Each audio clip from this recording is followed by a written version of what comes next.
How's it going, troops? Jordan here, back again with another Black Ops Cold War loadout video.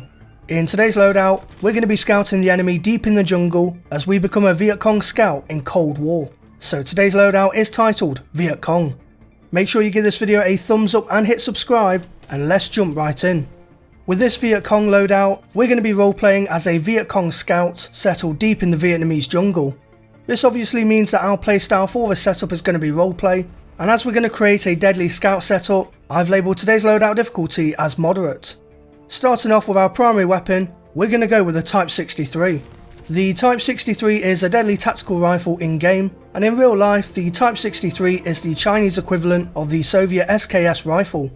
This rifle was popular amongst the Vietcong and was especially popular for VC scouts, so it's the perfect choice for our primary. We're not going to go in bare bones with the Type 63, so let's talk attachments. Our first attachment is going to be the Hangman RF scope. This scope comes with 6x magnification, and while it is described in-game as an American scope, this scope model bears a resemblance to some of the Soviet scopes used by the Vietcong. Plus the VC made use of different weapon parts that they found, so that's why we'll go with this scope. For our second attachment, we're choosing the Flash Guard 7.62. The Flash Guard is going to help to conceal our muzzle fire and take us off the enemy's radar in a split second, which is going to keep them second guessing. Our next attachment is going to be the Bakelite 35 round mag. This extended mag not only provides us with more ammo, but it also has that cool wooden finish, so that's why we're going to go with that. For our fourth attachment, we're going to choose the Serpent Wrap. This wrap gives the weapon that personalised rugged look, and decreases the time it takes to aim down our sights, which is going to help take away that slowness of our scoped optic. And lastly, our fifth attachment is going to be the Raider stock. Again, this stock has that personalised look to it, with that cool carry pouch that a Vietcong scout can use to hold extra bullets or supplies in.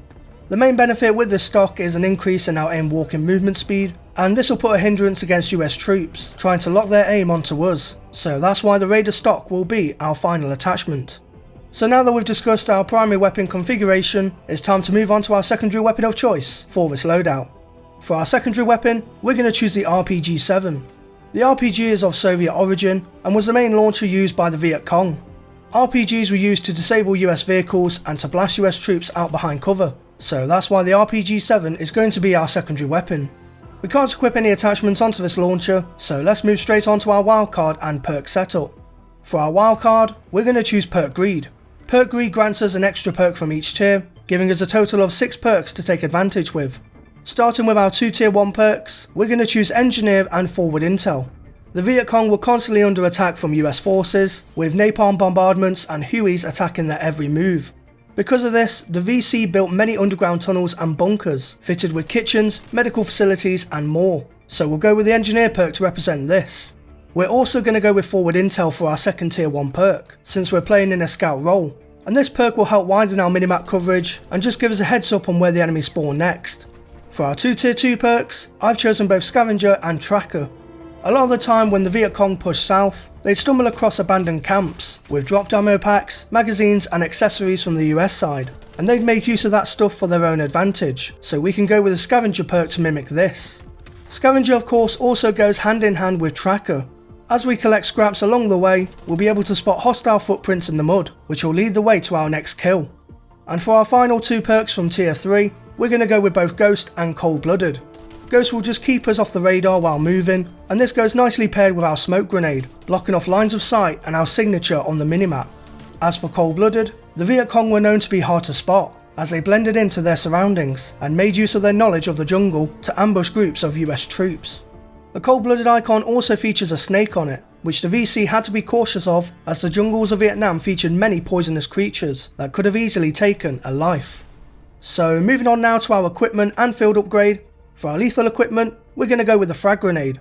There isn't really anything in the list of lethals that stick out as being used by the Vietcong, with perhaps the exception of fragmentation grenades, so we'll just go with the frag for our lethal slot.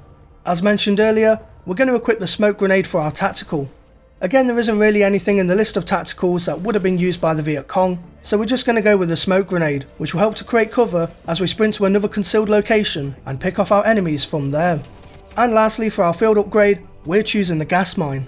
Either the proximity mine or gas mine would be suitable for this setup, but for my personal choice, I've gone with the gas mine. The Vietcong were known for setting up booby traps like trip rope or spiked holes with fake shrubbery covering it.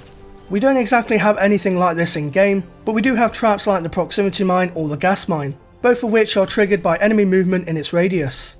With the gas mine, it's quite fun to watch your enemies get killed by a slow painful death from afar, and so that's why we're going to go with this for our field upgrade. So now that we've talked about our equipment and field upgrade, it's time to finish off this loadout with our Scorestreak selection. For this loadout, we're not going to select any Scorestreaks. After looking through the list of streaks, there isn't really any that can relate to the Vietcong, and as we're trying to keep this class setup authentic, I think it's best to run with no streaks at all and stick to using our Type 63 rifle to pick off those targets. So troops, that wraps up my Vietcong loadout video for Black Ops Cold War. Next time you boot up Black Ops Cold War multiplayer, definitely give this class setup a try in game and show the enemy who's really Kong of the jungle. If you did enjoy this loadout video, then give the video a thumbs up, I'd appreciate it a lot. And if you haven't subscribed to the channel already, then why haven't you? Hit subscribe right now and also click the bell notification icon next to it, so that way you're always notified as to when I make an upload. If you have any friends who might be interested in this sort of content, then share the video around with them to help give my loadout videos and my channel more widespread exposure. And if you want to see behind the scenes previews of my loadout videos, you can follow me on Twitter at jordanxbrookes for all the latest on there. So until the next video, I thank you all for watching, stay true to me troops, and I'll see you in game.